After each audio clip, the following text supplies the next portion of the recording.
Hi, everybody, and welcome to today's edition of Veganic Gardener's Question Time. I'm so happy that you're here joining us. I would like to start by thanking the Vegan Organic Network for organizing this. They have been organizing these on a regular basis for several years now, and it's such a wonderful way to bring veganic knowledge out to a wider community. And the Vegan Organic Network has another way that you can get involved and connect with other people in the vegan organic gardening and farming scene.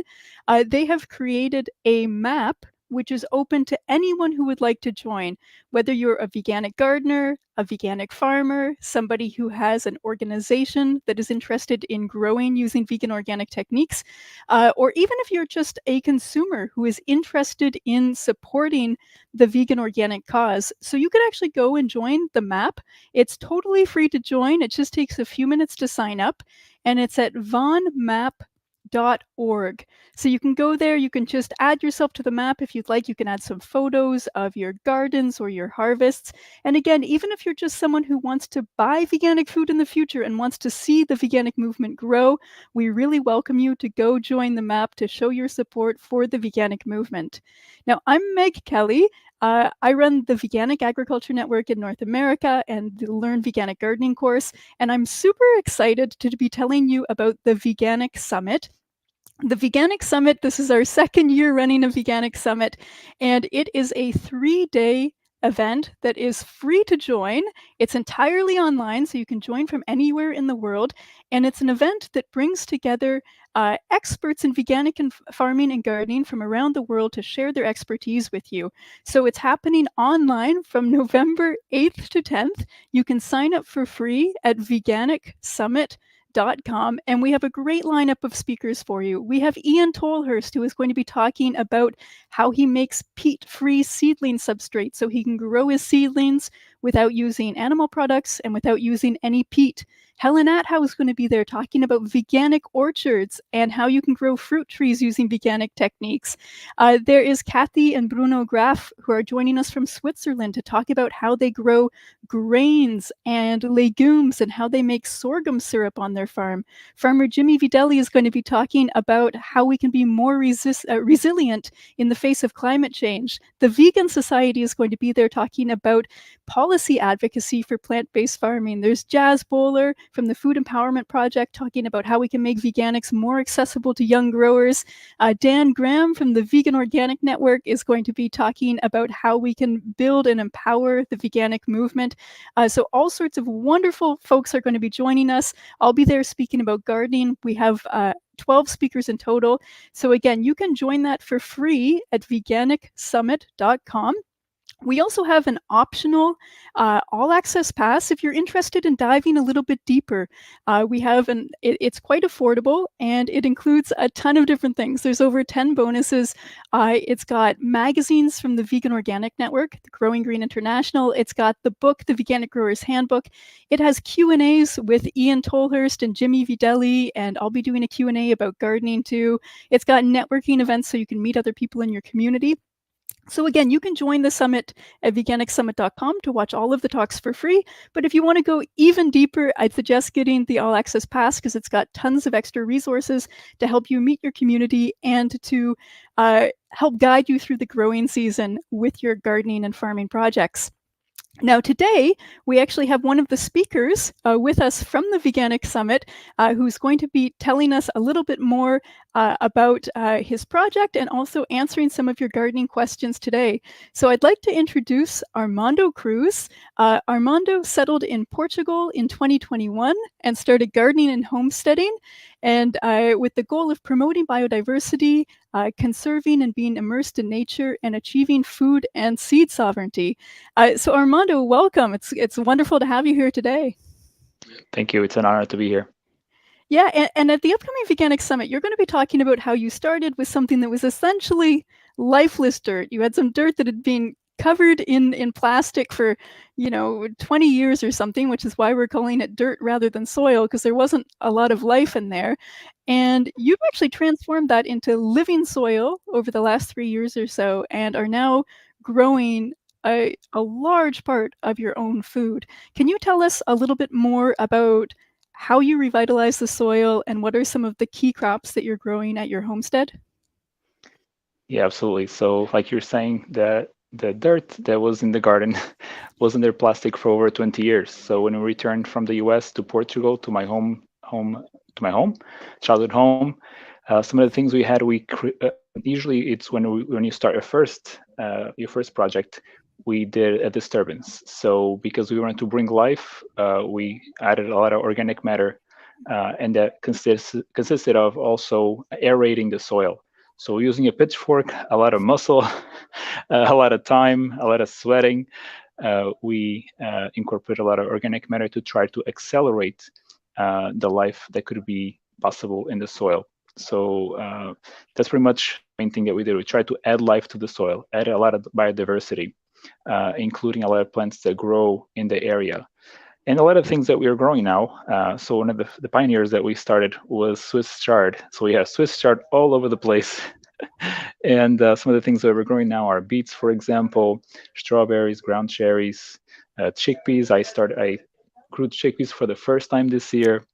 The staple of corn. We have also a lot of different herbs. We have elderflowers, garlic, and I'm reading some of them because now coming to Portugal, my English, I'm confusing my English with my Portuguese, so I'm trying to make sure we all understand what I'm saying.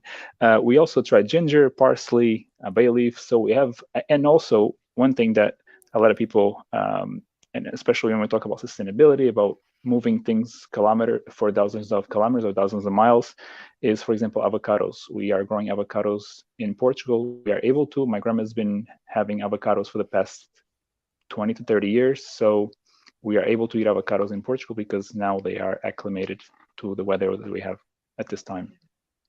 But basically, adding as many plants as you can, even if it's very dense in the beginning, they will adapt, and some will die and turn into organic matter and bring back life again, promote more life. So those are some of the things I'm going to be talking about during the presentation.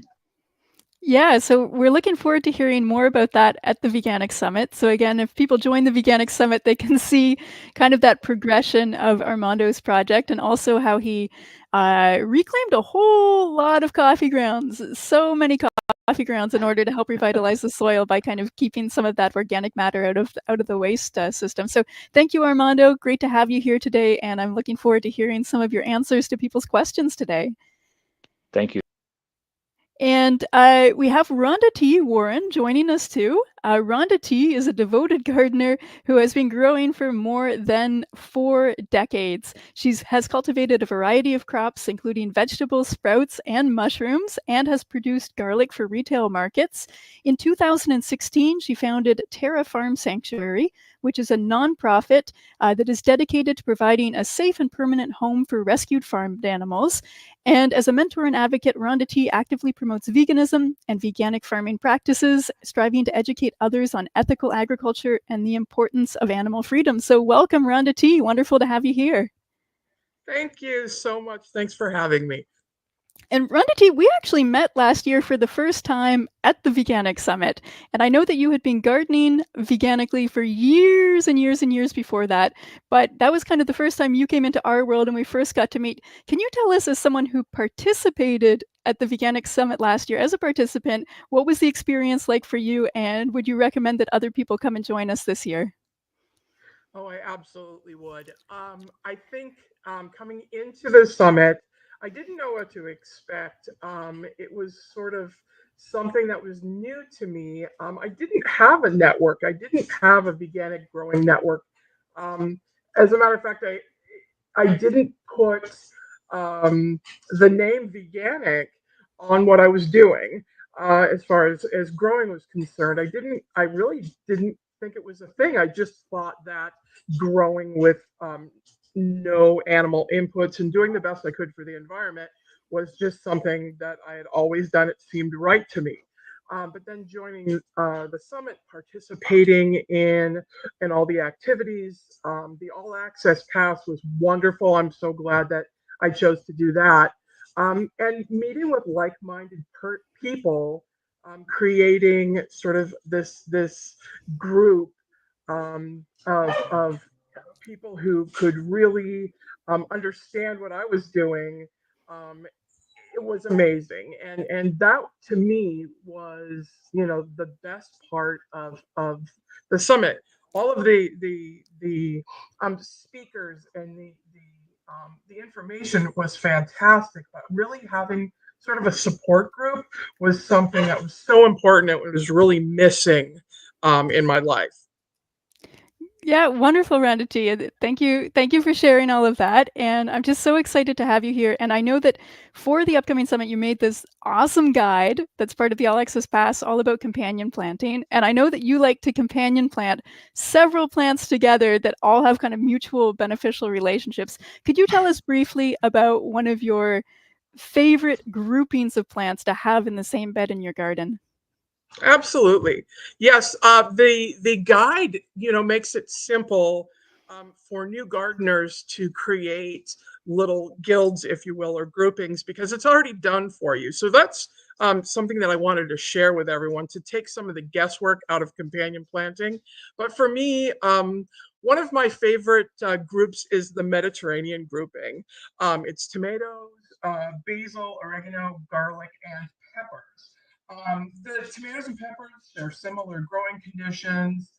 The basil repels harmful insects. It enhances the flavor of the peppers and the tomatoes.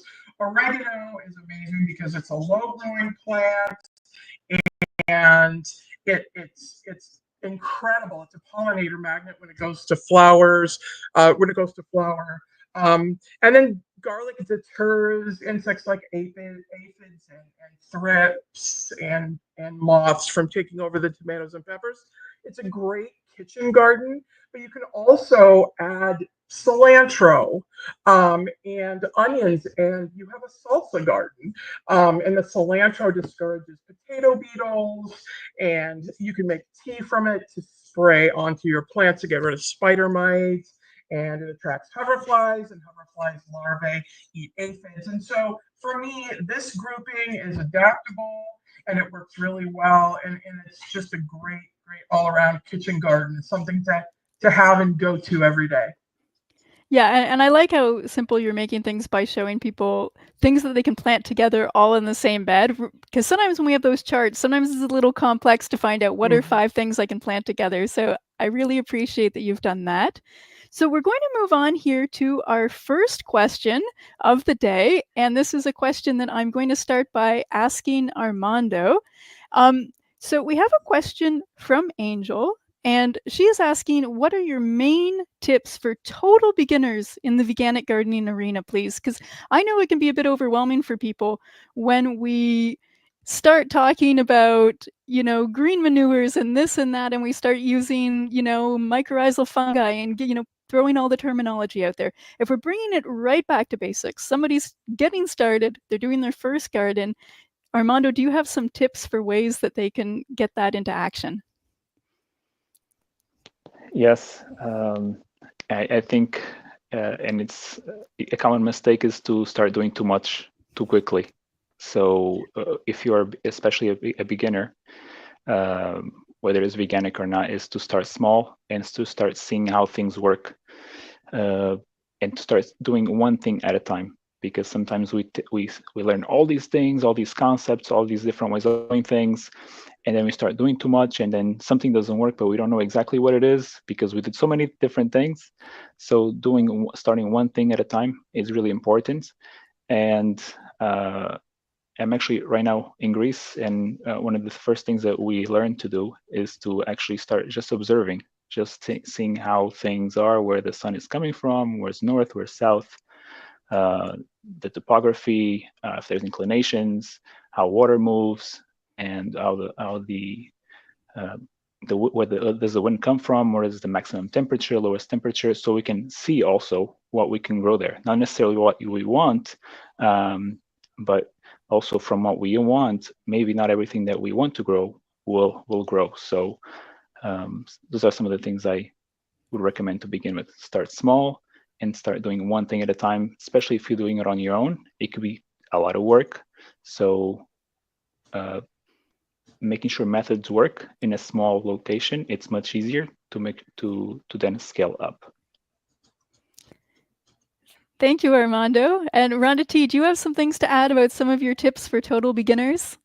Sure. As Armando said, take it slow and don't overextend, because you want to plant everything all at once. You're very excited and you just want to do that. But understanding your environment and looking at the climate, also the soil. What is your soil like? What is it doing? Do a soil test. That's so important because you need to know what you can plant in your area. Where the sun falls, how much sun do you have? Those are very important things that you need to know from the very beginning. Know your environment, know your space, and then choose the right plants. Again, choose simple plants to begin with. Beginner-friendly herbs like basil, mint, oregano, leafy greens like kale, lettuce, and some simple root vegetables like carrots and radishes. And choose the ones that are acceptable for your environment. You want to take it slow. Again, I can't say that too much because you don't want to overextend. But once you understand your soil and your sunlight and how much you can plant in your space, look at seed packets for spacing and all these things. Or if you're going to purchase plants from a nursery, understand where they need to be to thrive. And then look at watering, look at mulching, companion planting. All of these things are really important. But if you start slow and you start with simple plants and simple vegetables, you'll learn as you go. Keep a journal. It's really important. You can keep a record how it grows, challenges that you have, and this will help you adapt for future seasons. Thanks, Rhonda-T. And I'm going to give... If I may add something, sorry. Oh, yeah, go for it, Armando. Just something really important I just thought about from what Rhonda said. Definitely journaling, because you're like, I'm going to remember this next year. 365 days pass by, and you're like, oh, what did I really do? But something really important is because we're saying start small, right? And we may think, oh, if I just start small, maybe I cannot grow so many things, but you'll be amazed how many things you can grow in a very small space. Thank you. And I want to just add to one thing that I tell everybody who's thinking about gardening is to start composting, because compost is one of the main things that we can use to garden veganically in terms of fertilizing our plants. And it can take several months to create compost. In some climates, or depending on what your mix is in your compost pile, it might actually take about a year for the compost to be ready. So if you're thinking of starting a garden next year, it's a great time to start composting now. The fall is the easiest time to compost for those of us who are living in climates where the leaves are falling on the ground. Because if you take 2 parts autumn leaves and 1 part food scraps and you mix them together, that creates a lovely compost pile. And over the course of a few months, it'll eventually break down until it essentially looks like dirt. And at that point, you can use it to fertilize your plants. So this is one of the best things that we can do to get a head start, to make it easier for us to grow veganically when we decide to start gardening. So I do believe we have another question that's going to pop up on the screen for us here. So Anne lives in Southern California in an urban suburban area with a condo, and she has a sunny balcony that's 12 feet by 7 feet. So that's a pretty good sized balcony. She wants to grow what she's able to, like lettuces and leafy greens in containers. And she's wondering how to build her soil given these constraints. And she's very concerned about buying bags of mystery soil from Home Depot and places like that. So she's wondering how she can get soil to begin with, where she could get it, how to maintain that soil, and how to ongoingly enrich or build that soil. And also which plants are easiest to grow on a balcony for someone who's starting out. So I'm happy to take that question on because I've done a lot of container gardening. First of all, I'm going to say that buying soil is one of the most difficult things to do veganically. It is honestly a challenge to find commercially available soil where it either doesn't have animal products in it and it's actually labeled in a way where you could even know that, because a lot of the time if something has ingredients on it, You might find that there's somewhat ambiguous ingredients like compost or fertilizer, which are oftentimes, from factory farm chicken manure and stuff like that, even though it might not say that explicitly. So honestly, it can be quite hard to get soil. One option is that you could go to a landscaping company or to a large garden center and ask if they have any soil that is not amended, any soil that doesn't have fertilizer added, that doesn't have compost added, because then you might actually be able to start with a regular base of just soil and then add your own fertilizers that are veganic. For someone who's in a container gardening setting, you might want to look into Good Dirt. Good Dirt is a company in the US that makes an entirely vegan product line, which includes potting soil. So that's something that can be bought online from anywhere in the US. And there's also a compost company that's based in California called Peaceful Valley Compost. And they make a compost that's entirely made out of leaves and grass and other garden or other kind of green residues like that without any animal products in it. So that's an option for someone who lives in California or anywhere in the US to order by mail. Aside from that, sometimes people are in situations where they can't find veganic soil and they might have to kind of compromise on that first step and then just make things veganic from there on in. It really depends from country to country. Some countries it's easier to track things down. I know, for example, in the UK and in the US, there's more options than most other countries. So luckily you're in a country where this will be easier for you, Anne, but for some countries it's very, very difficult. We can make our own soil. I've made my own soil before by having decomposed wood chips and decomposed leaves and compost.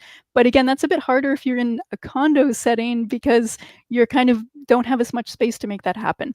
I do want to mention that there are ways that you can compost on your balcony. If you go to the Veganic Agriculture Network website and look up balcony composting, you will find step-by-step instructions for making a composter that goes on your balcony, and the composter is happening in a flower pot that has some plants growing in it. So it's a really cool concept. It's for very small scale composting, but it's a way you can do it even on an apartment scale on a balcony.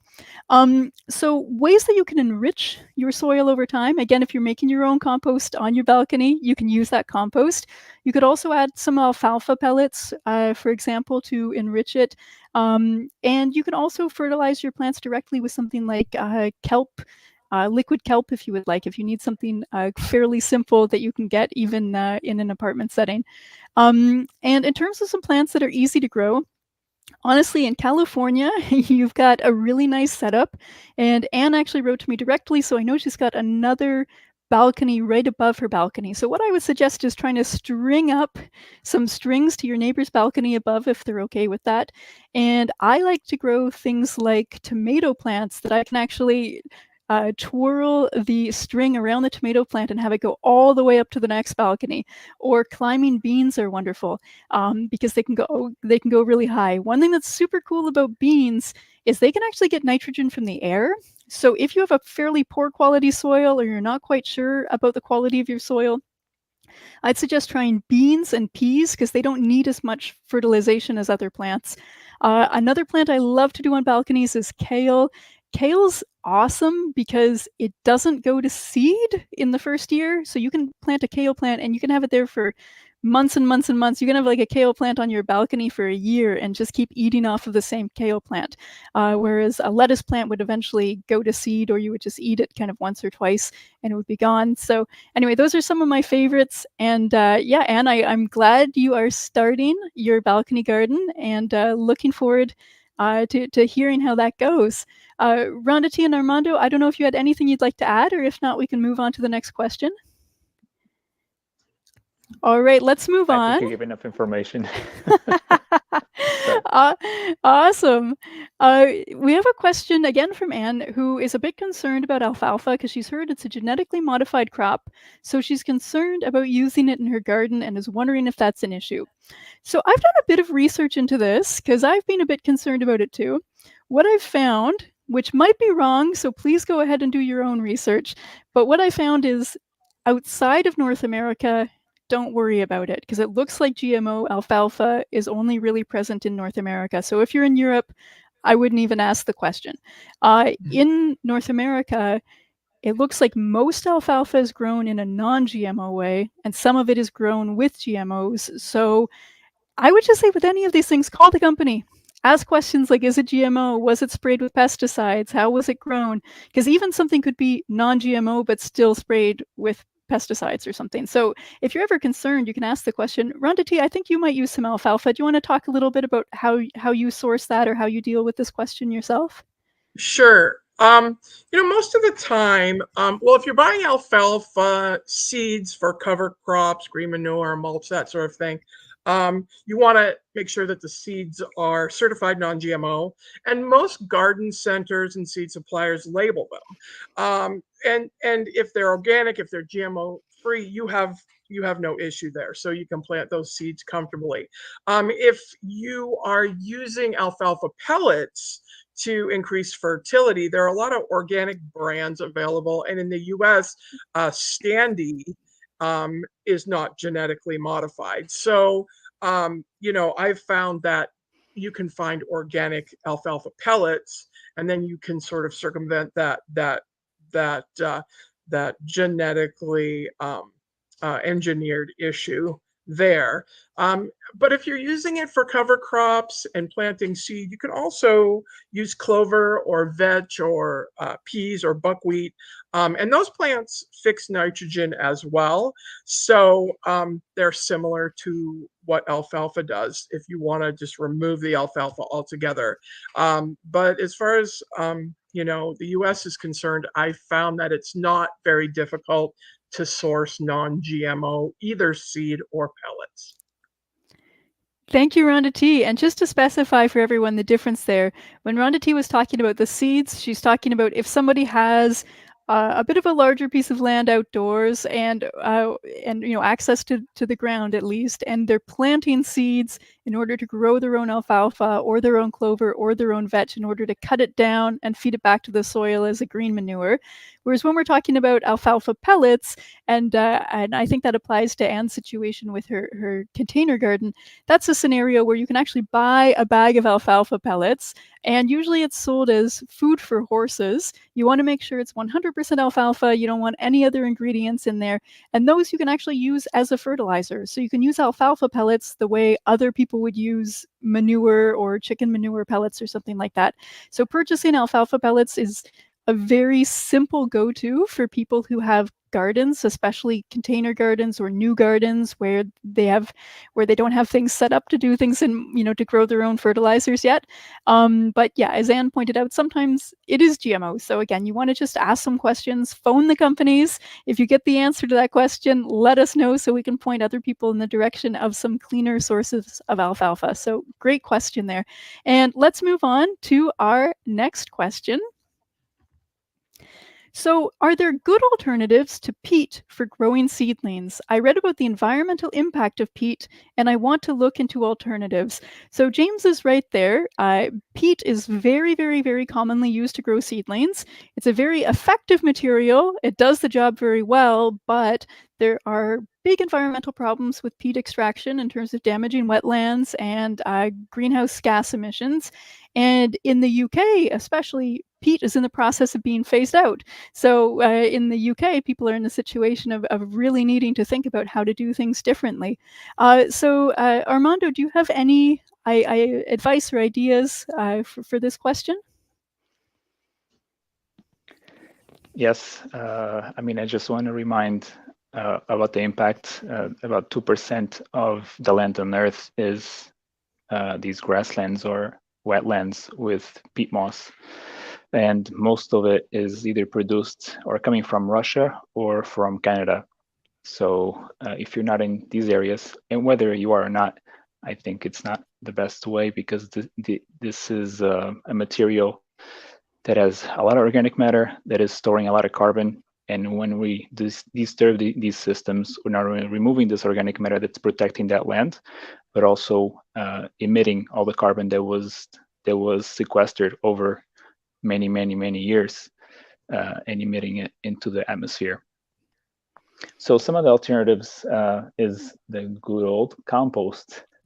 So well composted material is an amazing way of starting your seedlings with rich, full of life material that is going to bring the nutrient and nutrient availability, especially if it's compost full of life like bacteria, fungi, nematodes, beneficial nematodes, protozoa, and so on. Also leaf mold, and when I say leaf mold, is not mold itself, but it's leaves that are broken down. So if you happen to have a tree at home and you let the leaves fall, right, and you don't touch them, the typical thing that we do is we bag them and we send them out to either be burnt or sent to landfill, or maybe in a good town to be composted. But you are throwing away beautiful material that can bring life and a lot of organic matter. So if you notice that if you left these leaves, and the thicker they are, the more noticeable it will be. After a few months, especially in temperate areas, you will see this really rich dark soil being created, which is a decomposed leaf, which are the decomposed leaves. So this is something that you can use as well. If you're in a place where rice is being produced, for example, which I don't think North America is the best place for that, you can use, for example, rice hulls, or also sawdust. Sawdust, you can't use too much, but sawdust can be used as a way to keep moisture for the seedlings to be able to stay moist without having to water too many times. Also, sometimes you want some soil that is a little more loose. So I have also used a little bit of sand. At home, we have sand from construction, for example. So I'm also using things that I already have available. The point is not for you to ship something in or go hundreds of miles to get these materials. I don't think it makes any sense. So giving different options will help you to find the best thing that is available to you. You can also use dirt, but not just dirt. I mix in a little bit of dirt with my compost just to add something else, more diversity. And I've seen people using pine needles, especially to cover the seedlings, and this will not affect. And if it does, it's nothing significant. The pH, it will not bring the pH down. It'll just be to keep the moisture in those seedlings to reduce your evaporation and therefore reduce the need to water. And I'll leave. I think Rhonda is going to answer, or you, Meg. I'll leave you to give some tips as well. Wonderful. Rhonda-T, do you have anything that you'd like to add to that? I think one of the things that you could add, if you have some compost, but not a lot, and to use it for your seedlings, you can also add some composted bark or wood fibers, and that tends to sort of loosen up the soil so that there's good aeration for seedling roots, and also perlite and vermiculite. They can be mixed into other things as well. So not needing to use one sort of substrate at once, you can mix them all together. Typically, you don't need to worry about a lot of nutrients for seedlings because they're seedlings, and until they get past that cotyledon stage and grow their true leaves, you really don't need to worry about adding additional nutrients. But a combination is fine as well. You don't need to just stick with one particular substrate. Thanks, Rhonda-T. And I'll just mention, I did a whole bunch of experiments about 12 years ago or so, where I was trying to make my own substrates for seedlings from entirely local plant-based materials. I took a whole bunch of tree branches, chipped branch wood from wood chips from small branches. I let that decompose. I had some leaves, as Armando mentioned, for leaf mold. I let those leaves decompose, and then I also had some homemade compost, and I mixed. All three of them ended up looking like dirt. I mixed all three of them together in equal portions, and we had beautiful seedlings. The only thing is that the soil was such living soil that sometimes when we bring really living soil into our own living space, sometimes there can be active mushroom cultures and stuff. And so I found that mine was a little bit better if it was away and in its own aerated place rather than kind of in the middle of my living room. But, and I do want to mention that at the upcoming Veganic Summit, Ian Tolhurst is actually giving a talk about peat-free seedlings. So he'll be showing how he makes a seedling mix, a seedling substrate from decomposed wood chips. And he has grown over 2 million seedlings successfully using that mix. He'll also be showing how he does peg plants, also known as bare root transplants, where he's actually growing his seedlings either in a greenhouse or outdoors directly in the soil. So he's growing tons of plants very densely, and then once they're a certain size, he's actually transplanting them into the main part of his field. So again, I'd suggest checking out Ian Tolhurst's talk at the upcoming Veganic Summit. And let's move on to our next question here and see what advice we have to offer. So someone's asking the best way to start brassica seedlings. We're pretty good at growing them at the allotment, but we really struggle with getting them to a good planting size from seed. I would love to be less reliant on buying trays of brassicas, mostly kales and cabbages from garden centers, and to grow more of our own. Typically, we use organic wool-based composts or our own garden compost for sowing. I sow into module trays and then attempt to thin. Our chard and root veg behaves itself. Not really sure why we keep having seed sowing kale calamities. Any suggestions of how we can mix it up for greater success? Thank you, from Andrew. So I will just mention that the word wool was mentioned there. If it's wool from sheep, it's not veganic. If it's like rock wool, that would be veganic. Not the most environmentally friendly choice, but just to specify, it depends what wool we're talking about, whether it's veganic or not. But Rhonda-T, I know you have lots of experience growing seedlings. I'm not sure if you've had your own kale calamities or your own kale successes, but do you have some advice you can offer for someone who's having success in other areas, but their kale isn't quite living up to what it should be? Well, I can tell you that I actually have had kale calamities and brassica calamities as well. What I have found to be the best way to start brassica seedlings, kale, collards, gailan, broccoli, is to use soil blocks. Soil blocking is a very eco-friendly way to start seeds without the need for plastic pots or trays. It requires a soil mix with the right texture and moisture retention so that it holds its shape. But it works very, very well for brassicas. And soil blocks, if you don't know, it's basically, you've got a soil that holds together when compressed with a little blocking apparatus. And they're very affordable, and you use them by hand. And they can be very quick. And they work very well. The basic soil blocking mix recipe is 3 parts coconut coir, 2 parts compost or leaf mold, and a part sand or perlite, and basically, and then a part vermiculite as well. And basically, it's just a matter of mixing these things together, adding water, because you don't need any more nutrients at this point. Because as I mentioned, when you're dealing with seedlings, they don't need a lot of nutrients because until they get to those true leaf stages, they're fine on their own getting nutrients from the seed itself. But just mixing the substrate with water, and then squeezing all the water out so it's not soaked, and then putting it in your blockers and creating the soil blocks, and planting in there. And it's quick and it's easy, and I've never had a brassica that really didn't like it. It just seems to be my tried and true way of getting all sorts of brassicas to grow. They just really like the environment of the soil blocks.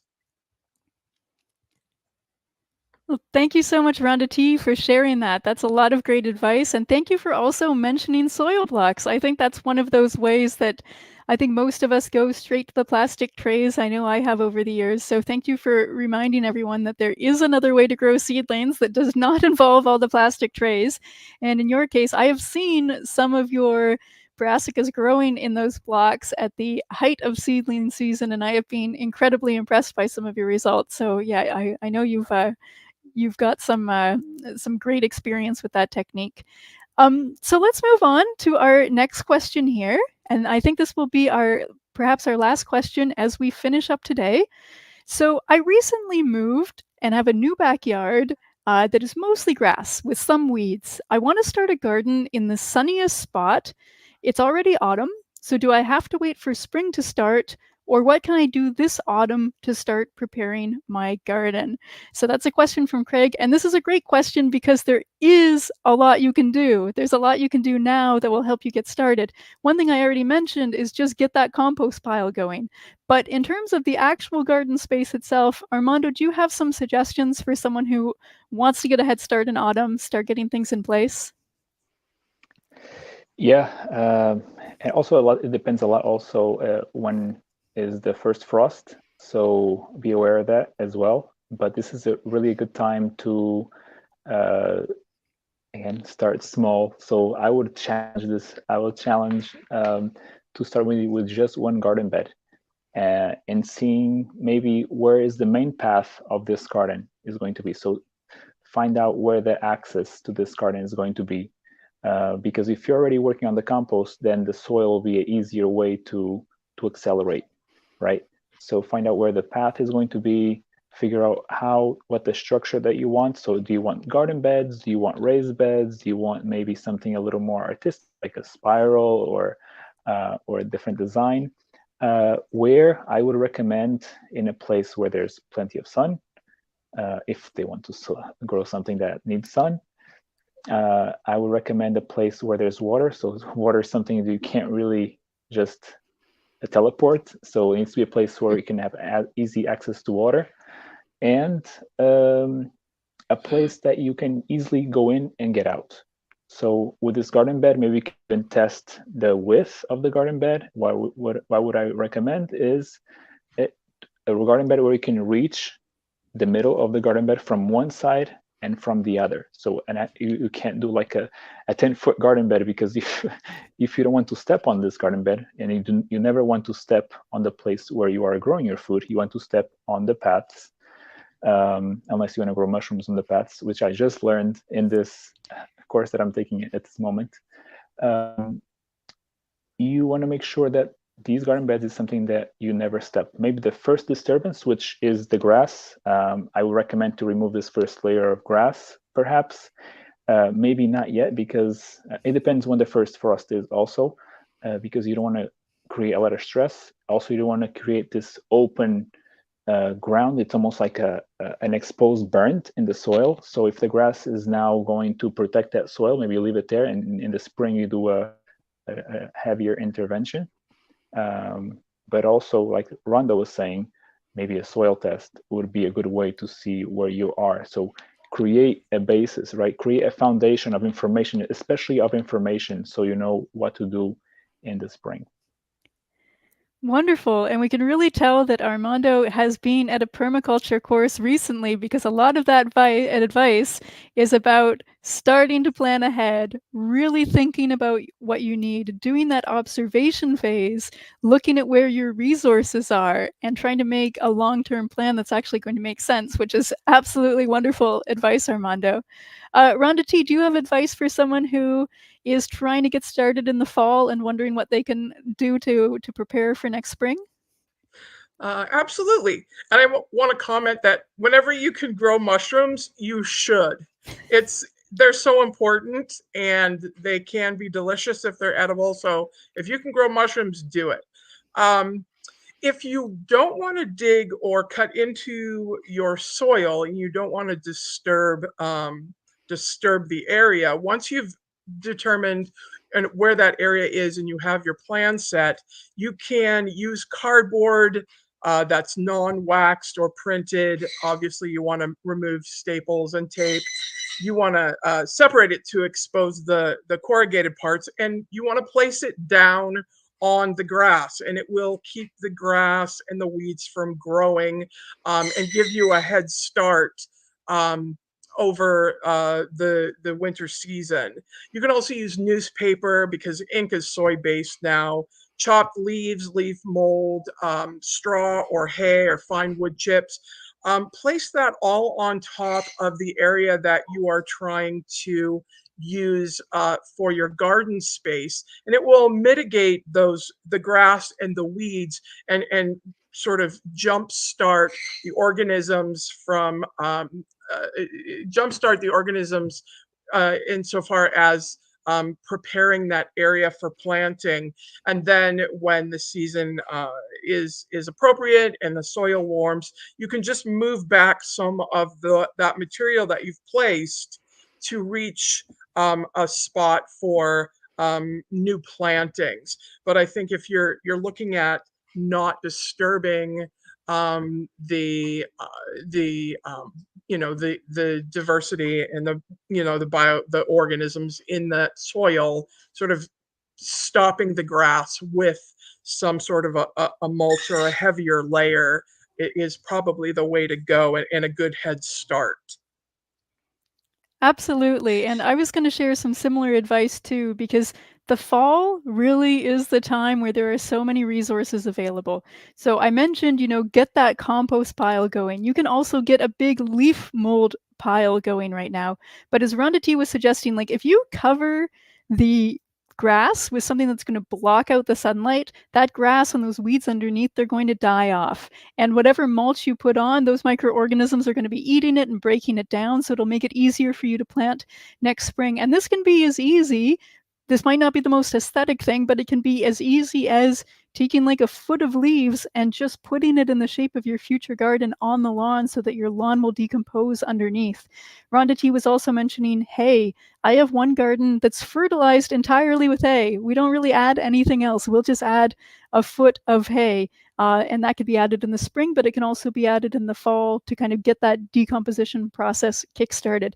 So I would say just to as Armando's talking about, think about your plan, and then, you can actually start using some of these techniques to make it so that next spring you're not faced with a pile of weeds and grass again where you go, okay, I have to shovel this all out. You might actually have something that's all crumbly and ready to go that will be easier to plant into. So yeah, I mean, as we're wrapping up here, I would just like to say a huge thank you to Rhonda T and to Armando for joining us. I would also like to remind everybody, first of all, that you can go and join the map from the Vegan Organic Network. So it's at vonmap.org. And again, whether you are a gardener, farmer, organization, or interested citizen who wants to see the veganic movement grow, go join the map at vonmap.org. And I'd also like to give everyone, once again, a big invitation to come and join us at the Veganic Summit.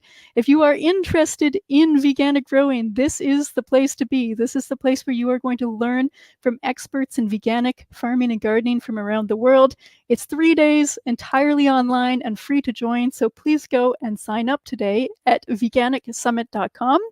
So again, thank you to the Vegan Organic Network for organizing Veganic Gardeners Question Time. And thank you again, Rhonda T, and thank you, Armando, for sharing all of your insight with everybody today. Thank you very much. Thank you.